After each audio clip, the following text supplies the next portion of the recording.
Kim Anderson, our crop marketing specialist, joins us now. Kim, obviously the wheat is maturing around Oklahoma.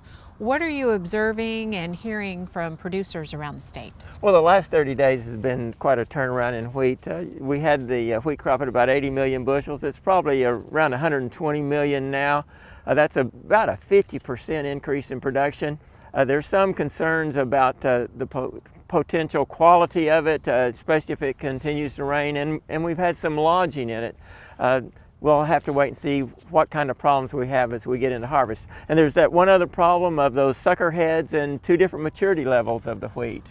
Now, in terms of production, you mentioned a substantial increase in the estimate for Oklahoma.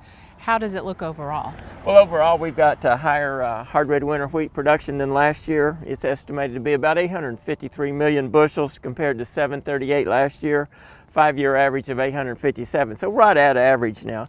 The U.S. production just a little over 2 billion bushels compared to about the same as last year, a little less than average, 2.12 billion on that 5-year. World production slightly less than last year, 26.4 billion bushels, 26.7 last year, and it's above average production, and I think that's important that world production is above that 25.4 billion bushel average. How do these numbers then translate into any impact on prices? Well, you look at Oklahoma and our production increasing maybe 50%, you'd expect a lower prices for a harvest, say the forward contracts. We've actually seen about a 6 or 7% price increase in the last 15 days as this crop's increased.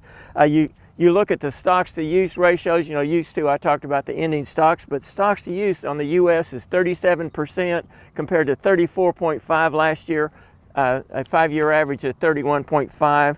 The world 28.4% versus 28.1 last year, 27.9. Both of these are above average, and I think that's why we see our prices low. But again, we saw that increase in Oklahoma production and increase in price, and that just goes to show you what impact Oklahoma production has on prices. And overall, what impact does it have? Not very much. So I tell producers that production is more important than price.